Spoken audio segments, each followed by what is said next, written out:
Gold, trusted gold buyers. మీరు తాకట్టు పెట్టిన బంగారాన్ని విడిపించి ఈ రోజు ఉన్న మార్కెట్ ధరకు కొనబడను.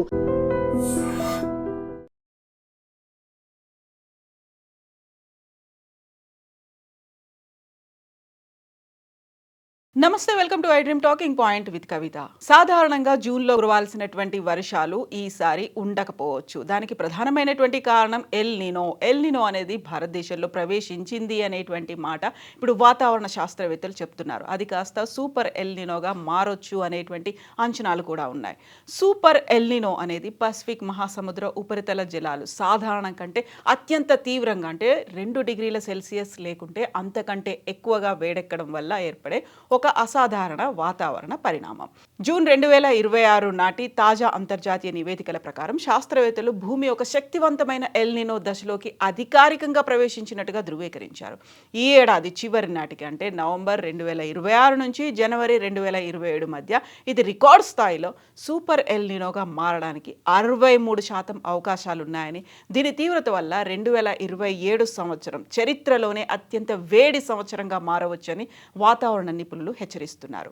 భూమధ్య రేఖకు సమీపంలో ఉన్నటువంటి మధ్య, తూర్పు పసిఫిక్ మహాసముద్ర ఉపరితల ఉష్ణోగ్రతలు సగటు కంటే కనీసం 2 డిగ్రీల సెల్సియస్ పెరిగితే దాన్ని సూపర్ ఎల్ నినో లేదా వెరీ స్ట్రాంగ్ ఎల్ నినోగా పిలుస్తూ ఉంటారు. సాధారణంగా తూర్పు నుండి పడమర వైపు వీచే వాణిజ్య పవనాలు, ట్రేడ్ విన్స్ అనేవి బలహీనపడుతూ ఉంటాయి.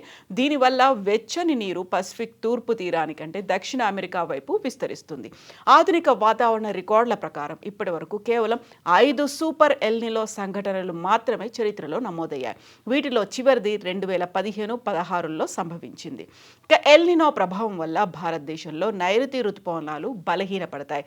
దీనివల్ల దేశవ్యాప్తంగా వర్షపాతం గణనీయంగా తగ్గిపోతుంది.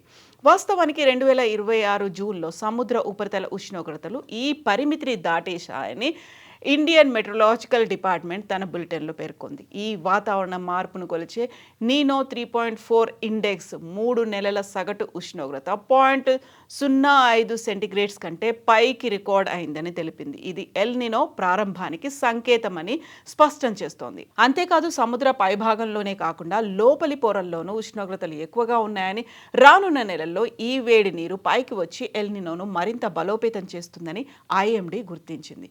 ఇంతకీ భారత్పై ఈ ఎల్ నినో ప్రభావం ఎంత మేరకు ఉండే అవకాశం ఉంది? ఎల్ నినో అనేది పసిఫిక్ మహాసముద్రంలో వేడి పెరగడం వల్లే వచ్చే ఒక సహజమైనటువంటి వాతావరణ మార్పు. భారతదేశానికి సంబంధించి చూసుకుంటే 2000 సంవత్సరం తర్వాత, అంటే 2002, 2009, 2015, 2023లో ఎల్ నినో తరహా వాతావరణ మార్పులు వచ్చాయి. సాధారణంగా ఈ ఎల్ నినో సమయంలో దేశంలో ఋతుపవనాలు బలహీనపడుతుంటాయి, తక్కువగా వర్షాలు నమోదవుతూ ఉంటాయి, ఎక్కువ ఉష్ణోగ్రతలు అనేవి వస్తూ ఉంటాయి. వర్షాలు లేకుండా పొడి వాతావరణం ఏర్పడడం లాంటివి జరుగుతుంటాయి. మరీ ముఖ్యంగా కొన్ని సంవత్సరాల పాటు కరువు వచ్చే ప్రమాదం కూడా ఉంటుంది. దీనివల్ల తీవ్రమైనటువంటి వాతావరణ మార్పులు చోటు చేసుకుంటాయి. ఆస్ట్రేలియా, ఇండోనేషియా, దక్షిణాసియాలోని దేశాల్లో కరువులు, కార్చిచ్చులు అంటే వైల్డ్ ఫైర్స్ కూడా సంభవిస్తాయి. అదే సమయంలో అమెరికా, దక్షిణ అమెరికాలో ఉన్నటువంటి కొన్ని ప్రాంతాల్లో భారీ వర్షాలు, వరదలు కూడా ముంచెత్తుతుంటాయి. దీనివల్ల ఋతుపవనాలు ఆలస్యమవుతాయి. తక్కువ వర్షపాతం కారణంగా పంటల దిగుబడి తగ్గి రైతులు నష్టపోయే ప్రమాదం ఉంటుంది. మరీ ముఖ్యంగా వరి, మొక్కజొన్న అంటే వర్ష ఆధారిత, వాటర్ ఎక్కువగా యూస్ చేసుకునేటువంటి ప్రధాన పంటల ఉత్పత్తి తగ్గడం వల్ల మార్కెట్లో నిత్యావసర వస్తువుల ధరలు పెరుగుతాయి. ఆహార భద్రతకు ముప్పు వాటిల్లుతుందని శాస్త్రవేత్తలు హెచ్చరిస్తున్నారు.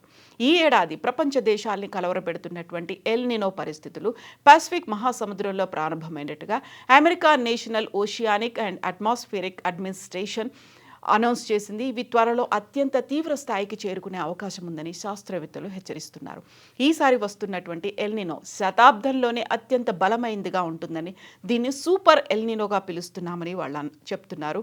ఐక్యరాజ్యసమితి సెక్రటరీ జనరల్ ఆంటోనియో గుటెరెస్ దీన్ని అత్యవసర వాతావరణ హెచ్చరికగా అభివర్ణించారు. ఇక అత్యంత వేడి సంవత్సరంగా 2027 ఉండబోతోంది.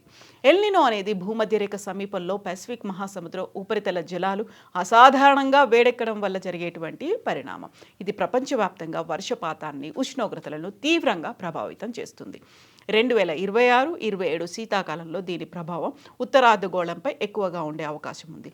ఈ వాతావరణ మార్పు వల్ల 2027 ప్రపంచంలోనే అత్యంత వేడి సంవత్సరంగా నమోదు కావచ్చని శాస్త్రవేత్తలు అంచనా వేస్తున్నారు. దీని ప్రభావంతో వాతావరణంలో అనిశ్చితి పెరిగి ప్రపంచవ్యాప్తంగా ఆహార సరఫరాకు ఆటంకం కలిగే ప్రమాదం ఉంది. ఇక ఎల్నినో ప్రాంతాన్ని బట్టి కూడా ప్రభావాన్ని చూపించబోతోంది. ప్రతి ఎల్నినో ఒకేలా ఉండదు. ప్రతి ఒక్కటి దాని స్వంత ముద్రను వాతావరణంపై వదులుతుందని శాస్త్రవేత్తలు వెల్లడిస్తున్నారు. అలాగే అడ్వాన్స్డ్ మానిటరింగ్ వ్యవస్థల ద్వారా వాతావరణ మార్పులను అంచనా వేయడం సాధ్యమని వారు అంటున్నారు. అధునాతన పర్యవేక్షణ, ఎల్నినో నమూనాలపై మెరుగైన అవగాహన ప్రజలను భాగస్వాములను చేస్తూ రాబోయే పరిణామాలకు సిద్ధం చేసేందుకు సహాయపడుతుందని వారు అంటున్నారు.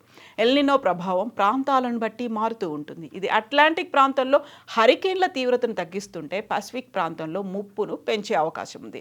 హవాయి వంటి దీవులకు అప్రమత్తత అవసరం. అమెరికాలో శీతాకాలంపై దీని ప్రభావం ఎక్కువగా ఉంటుంది.